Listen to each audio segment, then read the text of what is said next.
Sê, hallo julle almal. Ekskuus, dit was nou die weerdste ding. Ek was vir een oomblik live en toe die volgende oomblik toe besluit hy nou nie, hy wil nou nie meer nie. So dit was nou 'n weird ding, maar dankie Here, ons is live en ons is aan die gang. So dis goed, dis regtig lekker om almal te sien. Ek wil net gou almal laat inkom. Ek hoop almal het 'n awesome week sover gehad. Die laaste, ek gaan nie vir julle jok nie, die laaste 2 weke was 'n challenge in 'n 3/4. Maar as ons in God se wil is, dan is daar maar 'n paar goedjies wat houe gee en is maar 'n paar goed wat teen ons staan, maar ons troos in dit alles is dat hy wat in ons is groter as wat hy wat in die wêreld is. So ja, ons stap altyd uit, nie hopelik nie, maar definitief in oorwinning. En dis 'n ou se troos in jou hart om te weet ons is meer as oorwinnaars. So wat 'n voorreg. Hallo Andrei Wuta. Lekker om jou te sien. Almal Darryl, Freddy, almal op die lys sien. Ek kan nie almal op die lysie sien nou, ek kan hierso sien. Anelda, julle baie welkom. Chris, Darryl, Desiree, Freddy, George, Gert, Jacques, yes Jacques, ek is opgewonde oor wat gaan gebeur op baie mannekamp. Boeta, die Here is besig om ons groot goed te wys en om awesome deure oop te maak. En dan Julie Henka, Louis, bly jy kan join, Marlies, Susan, my sissie, baie lief vir, Zanay en Steven, almal wat op is. Julle is special, dankie vir die tyd wat julle uitgekoop het. Ons gaan soos ouer gewoonte, gaan ons gou 'n lekker liedjie luister, en dan net dat ons kan rustig raak en bietjie kan net asemhaal. Dis 'n lang liedjie, maar ek gaan nie die hele liedjie speel nie, ek gaan net tot op 'n punt speel wat ek vir die Here sê is reg, en dan gaan ons aangaan. So ja, kom ons gebruik hierdie tyd om net rustig te raak voor die Here, dan bid ons lekker saam, en dan dan hoor ons wat is die Here se hart vir ons en wat wil hy graag met ons deel in die sel. So ek's baie opgewonde saam met julle, en kom ons sing lekker saam. Kom ons spandeer hierdie tyd in die teenwoordigheid van die Here.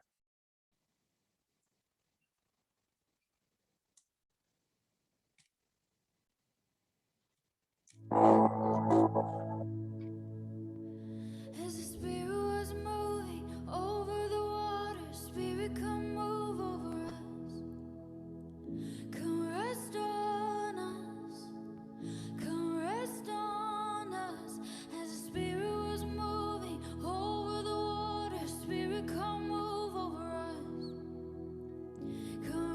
on us.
Wel sê, skus ek stop het so 'n bietjie vroeër, maar dis 'n amazing liedjie daai. Dis so mooi hoe sy sing en sê, mag die gees van die Here net op ons kom rus, net ons op hom stil staan.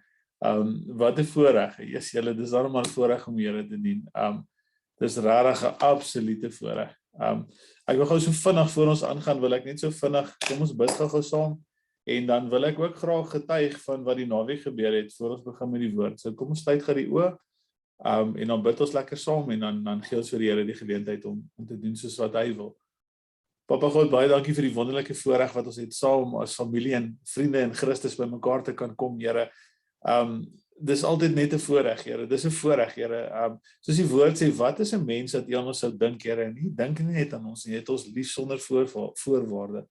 Wat 'n voorreg, Here. Wat 'n voorreg dat ons saam in U naam kan bymekaar kom, Here, en net kan kom hoop skep, Here, net weer kom moed skep, Here. Net kan kom krag kry. Here, dat ons net ons bekers kan kom volmaak, Here. Wat 'n voorreg, Here. Wat 'n voorreg, Here. Mag U elkeen vanaand se hart kom ontvanklik maak vir die woord wat kom, Here. En sal U die woord op vrugbare grond laat val, Here, dat dit menigvuldig sal vrug dra in Jesus naam. Dankie, Here, dat ek weet U wat in ons is groter as hy wat in die wêreld is, Here. Dat U elke aanslag en aanval en aksie en plan van die vyand tot niet maak in Jesus naam. Dat geen wapen wat teenoor ons gesmee of opgeneem word enigiets sal uitrig nie. Here, as die vyand op ons afstorm soos 'n rivier, sal die gees van die Here hom oploop jaag. Dankie dat U vanaand hier in ons midde is, Here. U woord sê wat 2 of meer in U naam vergader, daar is U self. Here, en ons heet U welkom, Vader. Hierdie sel en elkeen van ons harte, Vader, is om U te aanbid en U naam groot te maak. Want hier sal dit nooit oor 'n mens gaan nie. Dit gaan altyd net oor U, Here, want aan U kom toe al die lof, al die eer en al die heerlikheid tot in alle ewigheid.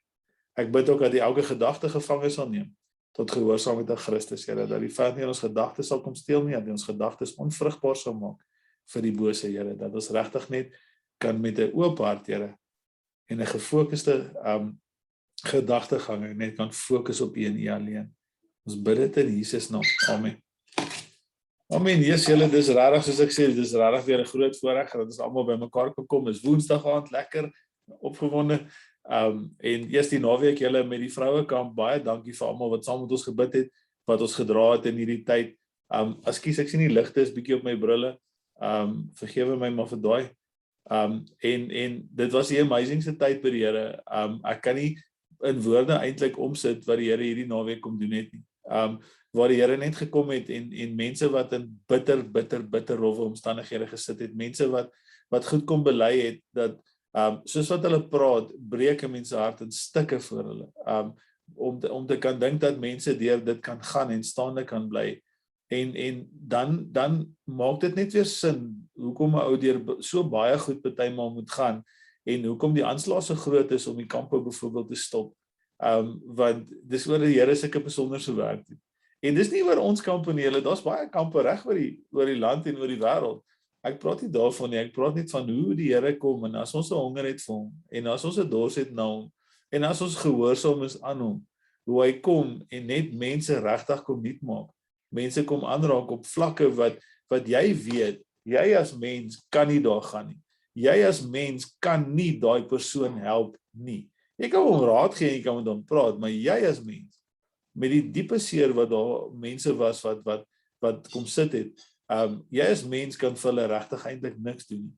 Maar hoe die Here net deurgekom het op vlakke wat ek regtig soos ek sê verstom staan. Hoe amazing is dit? Hoe awesome is dit om 'n God te dien wat die seer raak sien, dit uitlig en daai mense is vry huis toe. Hulle is nie geskape mense vir God. Hulle het weer hoop, hulle het weer passie, hulle het weer liefde, hulle het weer lus vir die lewe. Daar was regtig 2 of 3 vroutjies wat daar aangekom het wat regtig nie meer lus was vir die lewe nie, wat nie meer kansse sien het nie, wat dit regtig die laaste hoera was. En die Here het deurgebreek op wyse wat ek nie in woorde kan omsit nie. So ek eer die Here vir dit. Dis regtig awesome en dankie vir almal wat saam gebid het. Ek waardeer dit regtig en vir julle wat saam met ons bid ook. Ek weet daar's baie mense op die groep wat ons dra in gebed en ek eer die Here vir dit. Baie dankie vir dit. Dit maak 'n groot verskil in ons lewens. So dankie daarvoor. Ek het nogal by die Here gesit en dis my 'n lekker woord om te bring vanaand. Ek is opgewonde oor die woord en die manier wat die Here die woord oopgebreek het. So dis my nogal baie awesome en dit gaan oor genade. En genade is altyd 'n awesome ding om te deel, maar die manier wat die Here dit vir my oopgebreek het, is my special en ek wil dit graag met julle deel. Want so die Here dit in my eie hart ook vir my kom oopbreek. En vir die wat my ken, weet ons is nogal deur baie hierdie laaste rukkie. En baie aanslae, baie mense. En onthou ons geveg is nie teen vlees en bloed nie, maar die vyand het baie mense gebruik om ons te probeer afbreek en slegs sê en leuns te verstrooi en.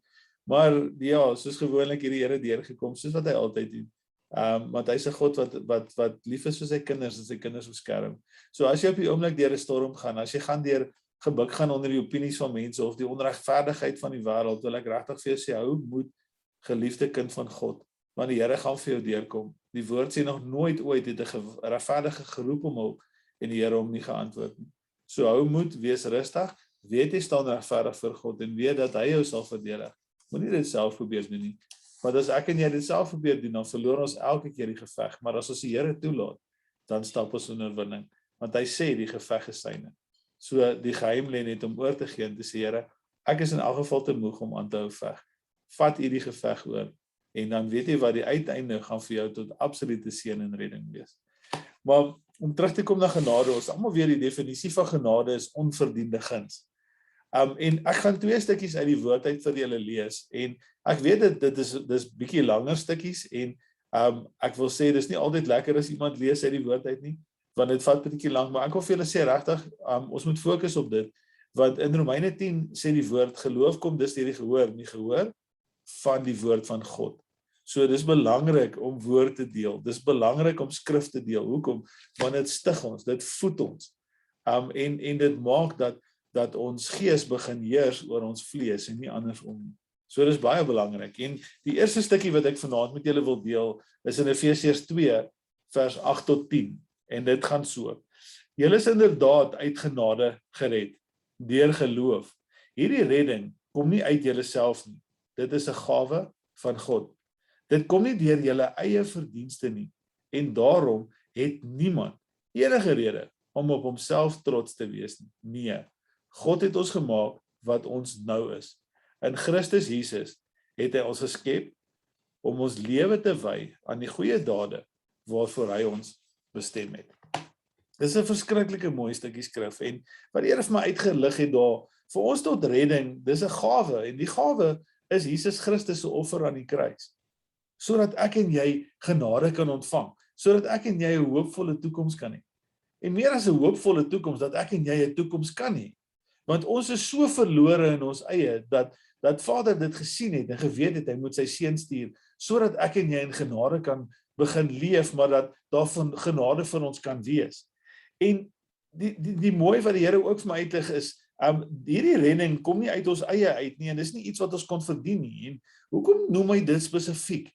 Want as ek en jy ons eie genade en ons redding kon verdien het, Samuel, dan het ek en jy 'n lewe geleef buite God se wil, net soos wat ons wil. En sodra ons sien, okay, nee, nou raak dit bietjie rof, dan gaan doen ons net ons stukkie en ons kry weer die genade en ons verdien dit weer op ons eie manier en ons gaan net weer aan. En as ons dit self kon behaal het en uit verdienste dit kon ontvang het, weet jy wat, dan het Jesus sy tyd aan die kruis gemors. En dan gaan dit verder wat sê, ons het geen rede om trots te wees nie. En dan besef ons, hier waar ek sit, besef ek hoe baie genade Vader vir my al moes gehad het. Wat hoe baie maal was ek buite sy wil. Weet julle, elke een van ons val God daagliks. Ek val hom daagliks. Maar sy genade is vir ons genoeg. En dan sê dit, maar ons het niks om op trots te wees nie, want weet jy wat, as ek nou gaan en sê, soos die fariseërs of die skrifgeleerdes van daai kant gaan en sê, ek is net te heilig, I'm holier than thou, en niemand kom naby my, verstaan jy, ek is nou maar die uitverkorene, ek is nou maar dit, en so vol van myself, dat ek eintlik God se stem in sy hart mis. Weet julle, op die einde van die dag, dan sit ek in hoogmoed vas, en daarom sê daai stukkie skrif ook, ons het niks om op trots te wees nie, want dan gaan mooi, wat het ek en jy om op trots te wees? Want daar is letterlik eintlik niks. Want as ek het niks om oor te boast nie. Ek het niks om oor trots te wees nie. Want ek wat hier voor julle sit vanaand, ken vir Peer die tweede beste, God ken my die beste, maar, en ek weet wie en wat ek is. En dan weet ek het niks om op trots te wees nie. Want ek weet, is net deur genade, dat ons almal hier kan sit vanaand. Hoe amazing is dit eintlik? En dan, die lewe te wy aan die goeie dade, dan besef ons regtig wat is genade, en as ons dan uit genade gered is, daai goeie dade is om regtig die wil van God te gaan uitleef en te gaan doen. En as ek en jy genade verstaan, en as die Here ons dan deur genade voorberei het om hierdie dade te gaan doen, dan gaan ek en jy mos nou gaan, en ons gaan hierdie dade in liefde doen. Hoekom? Want God is lief. Hy is liefde, en hierdie is my die mooiste stukkie uit die skrif uit. Ek gaan dit vir julle deel, ek is so opgewonde. Die skrif sê, die wat baie vergewe is, het baie lief. En dis een van die mooiste, dis een van my, een van die mooiste stukkies in die skrif. En dis die vinnigste wat jy kan sien, waar staan iemand, wat jy nou glad nie ken nie, waar staan sy verhouding met die Here? Is om te kyk na sy vermoë om lief te hê. Want iemand wat baie vergewe is, het baie lief, hy het amper te lief, as ek dit so kan stel. Ek het 'n oom wat ek ken, ek sal nou nie sy naam noem nie, maar hy is vir my so 'n toonbeeld van God se liefde. As hy jou sien, daai oom gaan amper te groot. Jy is baie keer amper 'n bietjie skaam, want as hy jou in 'n shopping mall kry, skree hy vir jou sommer van die ander kant af. Dan groet hy jou elegante kere, maar wat 'n dierbare mens, wat 'n amazing man van God. En wat 'n persoon wat regtig God se liefde uitstraal. En net vir my 'n toonbeeld is van daai stukkie skrif, maar ek gaan gou hierdie verhaal vir julle lees, want dit is vir my bitter mooi. Jogg, dit is vir my special. En die mooiste vir my van hierdie hele stukkie is absoluut net hoe ou besef dat wat God se hart in genade eintlik is. En dit is ook in Lukas, maar dis Lukas 7 vers 36 tot 50. So ek gaan hierdie stukkie saam met julle lees en skryf hierdie neer en gaan sit by die Here oor hierdie twee skrifte wat ons vanaand spesifiek gaan deurwerk. Want weet jy wat, ek weet soos wat ons sit en soos wat julle by die Here gaan sit, gaan hy weer op nuwe wyse dit vir julle ook oopbreek. So dis vir my altyd so awesome. Mense is altyd so opgewonde oor dit. Maar kom ons lees gou hierdie stukkie. Die sondares wat die voete van Jesus gesalf het. Een van die fariseërs het hom genooi om by hom te eet. En hy het in die huis van die fariseër gekom en aan tafel gegaan. En toe 'n vrou in die stad, wat 'n sondares was, verneem het, hy in die huis van die fariseër aan tafel was, het sy 'n albasterfles met salf gebring, en agter by sy voete gaan staan, en geween. En sy het sy voete begin nat maak met haar trane, en hulle afgedroog met die hare van haar hoof. En sy het sy voete gesoen, en met salf gesalf. Toe die fariseër wat hom genooi het dit sien, sê hy by homself, as hy 'n profeet was, sou hy geweet het, wie en watter soort vrou dit is, wat hom aanraak, want sy is 'n sondares. En Jesus antwoord en sê vir hom, Simon, ek het iets om aan jou te sê. En hy antwoord, meester, spreek. Hy sê toe, 'n sekere geldskieter het 2 skuldenaars gehad, die een het 500 pennings geskuld, en die ander 50. En omdat hulle niks gehad het om te betaal nie, het hy dit aan hulle albei geskenk. Sê nou, wie van hulle sal hom die meeste lief hê? En Simon antwoord en sê, ek veronderstel die een aan wie hy die meeste geskenk het. En hy antwoord hom, jy het reg geoordeel. Daarop draai hy hom na die vrou en sê vir Simon, sien jy hierdie vrou? Ek het in jou huis gekom, water het jy nie vir my voete gegee nie, maar sy het met haar trane my voete nat gemaak, en met haar hare van haar hoof afgedroog. 'n soen het jy my nie gegee nie, maar sy het, vandat sy ingekom het, nie opgehou om my voete te soen nie. Met olie het jy my hoof nie gesalf nie, maar sy het my voete met salf gesalf. Daarom sê ek vir jou, haar sonders, wat baie is vergewe, want sy het baie lief gehad. Maar hy vir wie weinig vergewe is, het weinig lief. Dis een van die besonderste stukkies uit die skrif uit my daai. Ek love daai stukkie woord. Want dit gaan absoluut oor, onthou nou, sketsie prentjie van daai tyd, né? Simon was 'n fariseer, en hy nooi vir Jesus om in sy huis te kom, want hy het nou gehoor hierdie preke wat Jesus preek, en hy was gevang deur dit, hy was gevang deur die liefde van Jesus, maar onthou nou, die fariseërs was mense wat absoluut, soos die skrifgeleerdes, hulle was absoluut in die wet vasgevang, hulle was holier than thou, as hulle geloop het, wil hulle hê die mense moet voor hulle buig, pad gee. Hulle is regtig hierdie mense met aansien, hulle soek die voorste plekke soos wat die skrif sê, hulle is die belangrikste van die belangrik. Weet jy, as jy met hulle praat, moet dit in hoofletters wees, en dit moet baie versigtig wees, as jy actually die reg gehad het om met hulle te kon praat. En dit wys gou weer in die skrif, waar hy daai stukkie wat hy na Jesus kyk en sê, as hy dan 'n profeet was, hoe laat hy hierdie vrou toe? Weet jy, dit was so erg dat hy sal nie eers, die fariseërs sal nie eers aan iemand wat in hulle oë sondig was gevat het nie. Hulle wil nie naby hulle kom nie. Hulle wil nie eers in hulle teenwoordigheid wees nie, want hulle is bang daai vuilheid klim oor op hulle. Dis hoe oulik en hoe heilig hulle was. So nou kan jy dink, hy het nou vir Jesus genooi en hier sit Jesus nou by hom in die huis aan tafel en hier kom hierdie vrou en onthou nou, dis nie eers net dat hy aan haar gevat het of something nie. Hierdie sondige vrou en die woord sê nie spesifiek wat haar sonde was nie, maar ek lei af dat sy dalk of 'n egbreker was of 'n prostituut was. En hier kom sy in hierdie Simon wat nou 'n fariseer is, wat holier than thou is, sy huis in. Nou imagine, dis nog erger as om saam met hom te loop of net naby hom te wees. Sy kom in sy huis. Nou moet julle weet, ek dink daar het Simon al klaar 'n paar beroertes gehad, want nie net kom hierdie vrou in sy huis in nie, want onthou nou nê, in daai dae was vrouens ook nie in die geselskap toegelaat nie. Tensy hulle gevra is of moes kos gee of moes iets. Vrouens in daai tyd was baie min werd in hulle oë. So dit was ook nog 'n buite ding. En nie net is hierdie nou nog 'n sondige vrou en een wat bietjie van die pad af is volgens Simon nie. Sy kom nog in sy huis in ook. So nou kan ek net my eie idee, in my eie kop hierdie prentjie skets soos wat ek saam met Jesus gesit het. En hierdie prentjie skets van hierdie Simon wat nie op 'n goeie plek is nie. Want hierdie vrou kom net in sy huis en dis nog gesond daar, sy's vuil, sy's al hierdie goed en hy nooi vir Jesus se eregas en sy kom vat oor. Sy vra nie, hoor, kan ek inkom of die woord sê sy het net in sy huis ingekom en reguit na Jesus toe gestap. So sy het nie eens 'n saak gehad met wie sê wat nie. Sy het net dit gaan doen.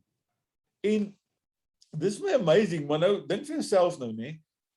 Toe sy daar kom, nou sê die woord, toe sy vir Jesus sien, nê? Ek gaan probeer om nie te huil nie. Maar toe sy vir Jesus sien, toe bars sy uit in trane en sy ween, nê?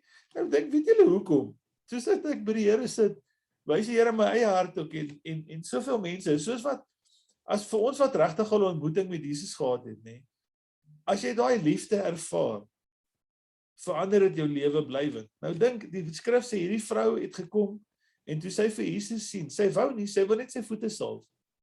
Toe bars sy uit in trane. En besef julle hoekom het sy? Want vir die eerste keer in haar lewe het sy aanvaarding gehad. Vir die eerste keer in sy lewe, in haar lewe, was daar nie veroordeling nie. Vir die eerste keer in haar lewe het iemand na haar gekyk met liefde en nie na dit wat sy vir hom kan doen nie.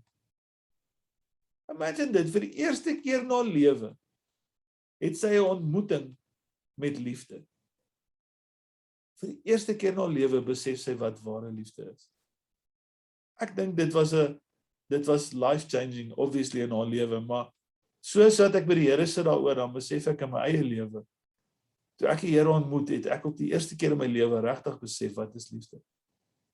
En hoe awesome was dit? En weet jy wat, sy bars uit in trane, en sy huil sy voete papnat. Hulle sê nie daar's 'n paar druppels nie, papnat.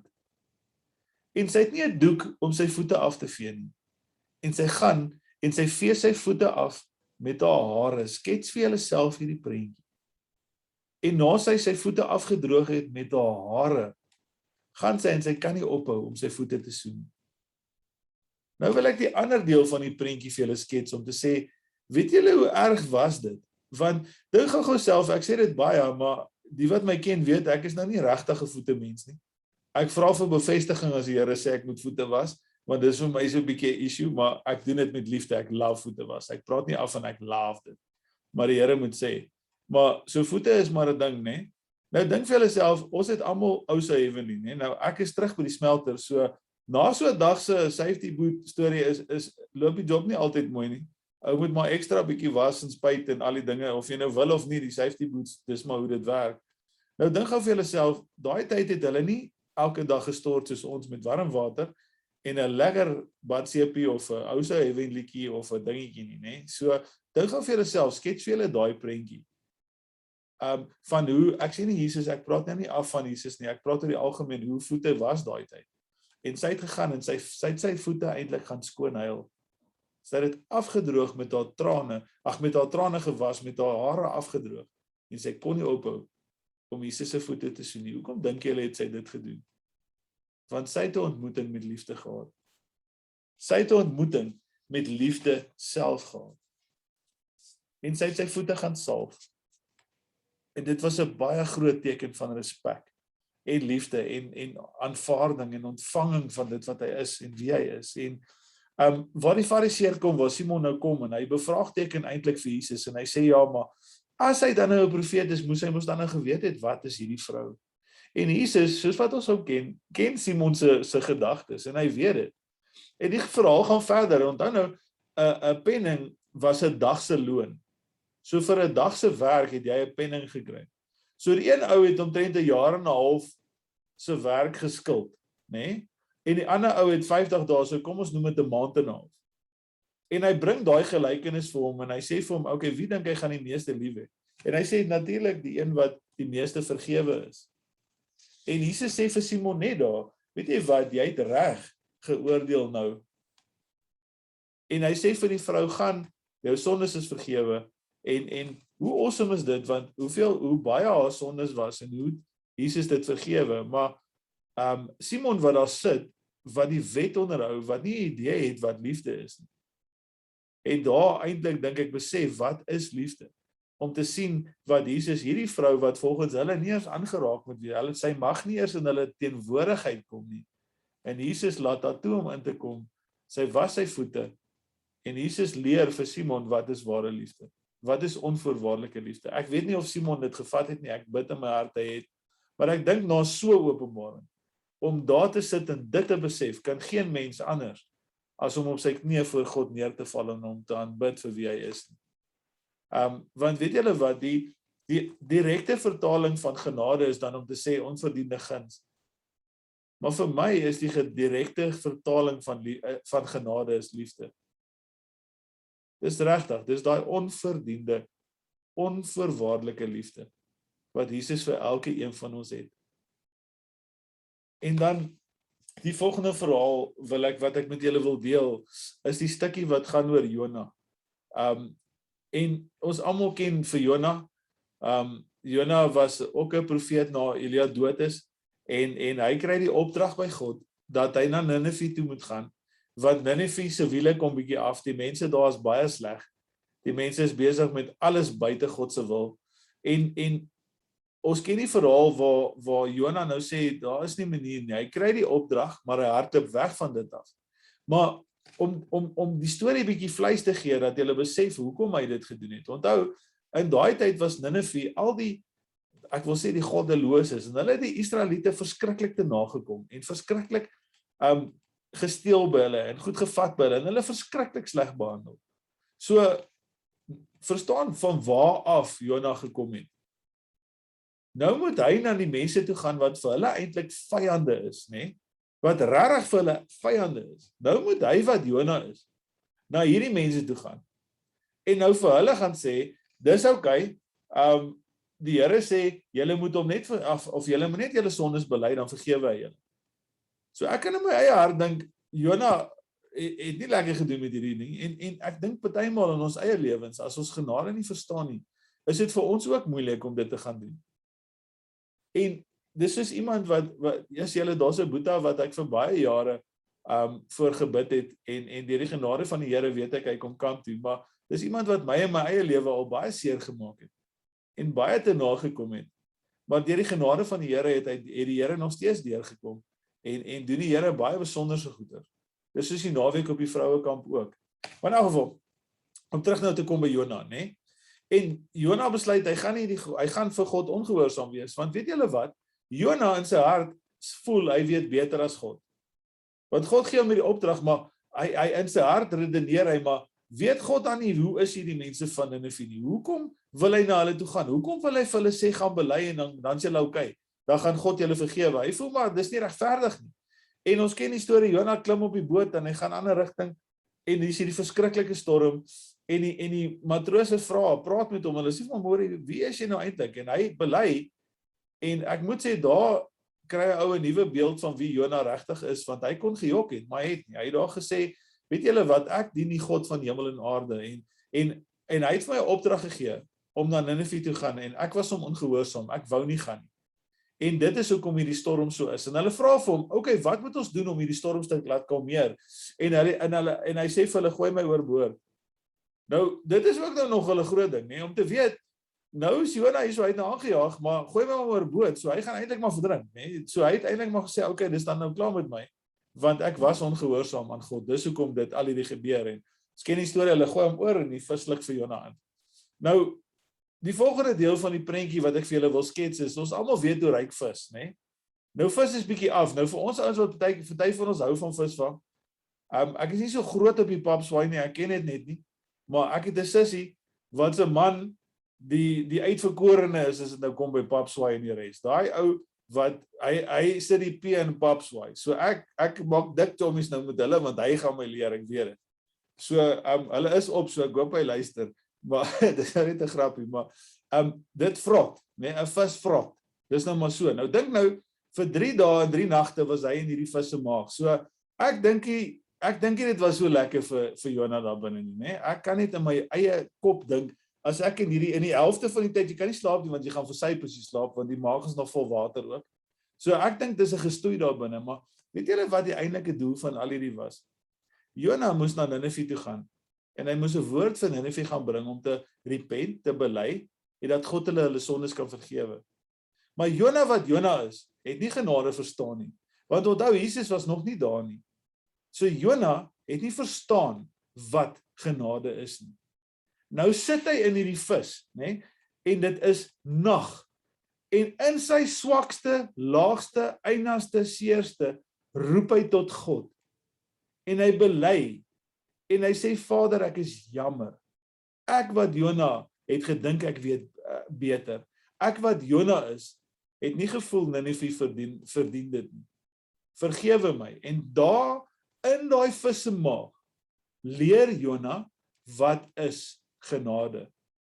En na 3 dae gaan die vis, hy spoeg hom uit op droë grond. En ek dink in my eie hart was Jona toe op 'n drafstap op pad Ninive toe. Want Jona het toe besef wat is genade. Maar weet julle wat is mooi van hierdie hele verhaal van Jona? Dink jy toe God vir Jona die opdrag gegee het om Ninive toe te gaan en te gaan genade preek en te sê bekeer julle, het God nie geweet dat Jona ongehoorsaam gaan wees nie? Natuurlik het God geweet. Die woord sê, my en jou voetstappe was vooruit beplan toe ons nog in ons moederskoot was. Met voor die grondlegging van die aarde het die Here geweet ons almal gaan hier saam sit vanaand. So die Here het geweet. Maar die Here het ook besef, Jona in sy hart was kwaad vir die mense van Ninive. So as Jona gehoorsaam was van die begin af, het hy gegaan en hy het 'n woord van veroordeling gebring en ek dink of hulle sou hom doodgemaak het of dit sou geen invloed gehad het nie. Hoekom? Want hy sou hulle gaan veroordeel het en vertel het hoe sleg hulle is. En. Maar in God se groter prentjie sien hy wat het gebeur. Hy laat toe dat Jona in die vis se maag beland. Dat Jona daar op sy laagste laag besef en leer wat is genade. En toe Jona daar weggaan en op die drafstap daar in Ninive aankom, soos die skrif sê, nie van hulle nie, maar die hele stad het tot bekering gekom. Nie 'n gedeelte nie, die hele stad. Hoekom het die hele stad tot bekering gekom? Want Jona kon 'n woord bring uit 'n hart van genade en uit 'n hart van dankbaarheid en uit 'n hart van liefde uit. Kon Jona 'n woord van genade bring.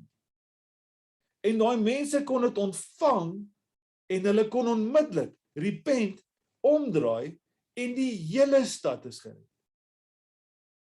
Want op daai stadium het Jona nie meer gesit in veroordeling nie, nie gesit in ek is te trots nie. Hy het daar besef redding kom uit God en hy het niks om op trots te wees nie. Want wie is hy? En toe hy daar kom en hy bring daai woord van genade en dat die mense moet repent en omdraai, toe doen dit almal. Hoekom? Want hy kon uit 'n posisie van autoriteit deel en uit 'n posisie van genade, nie uit 'n posisie van veroordeling of kwaad of haat of enigiets anders nie. En as ons kyk in ons eie lewe, genade is absoluut vir ons iets om te celebrate en te sê in genade lê daar oorwinning. Om te besef wie en wat ons is, en die Here bring ons nog steeds op hierdie punt van oorwinning. Bring ons nog steeds soos Nineve op 'n punt wat ons kan net bely en die Here kom en hy red ons. Maar weet jy wat, genade word gemeet aan die eie ek.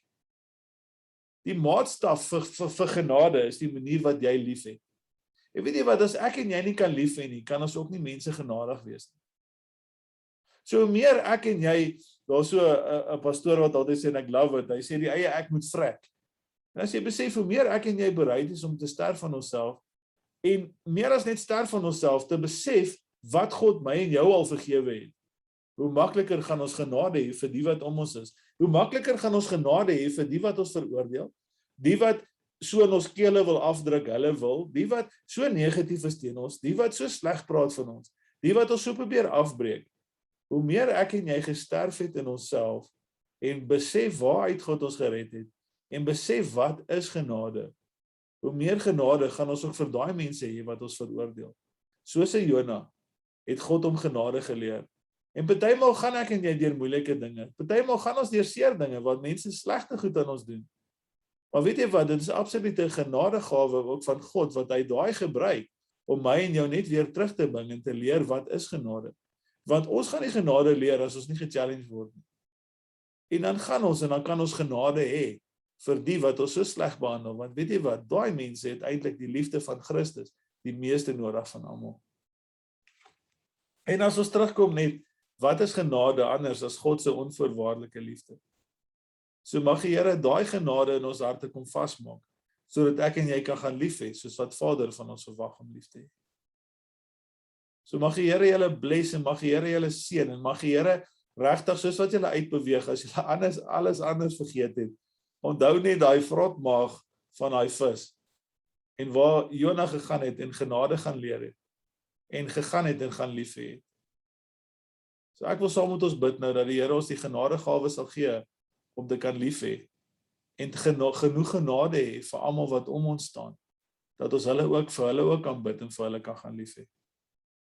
So kom ons sluit die oë, dan bid ons saam en as ons afsny, baie lief vir julle, seën vir julle, sterkte vir julle week en mag die Here deur sy genade ons almal volgende week weer bymekaar voeg.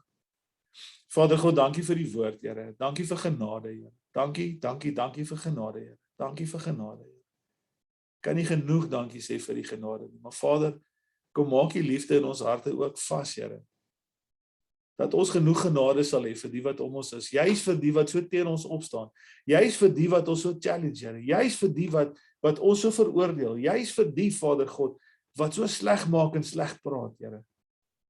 Mag ons besef ons geveg is nie teen vlees en bloed nie, Here. Mag ons besef wat die wat ons die swaarste wegstoot en die slegste teenoor ons is en die grootste opinies het, Here, dat dit juis hulle is wat net die liefde nodig het.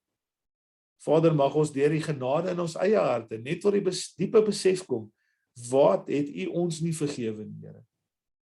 Mag ons tot die diepe besef kom, hoe lief U ons het, want Here, U het ons vergewe.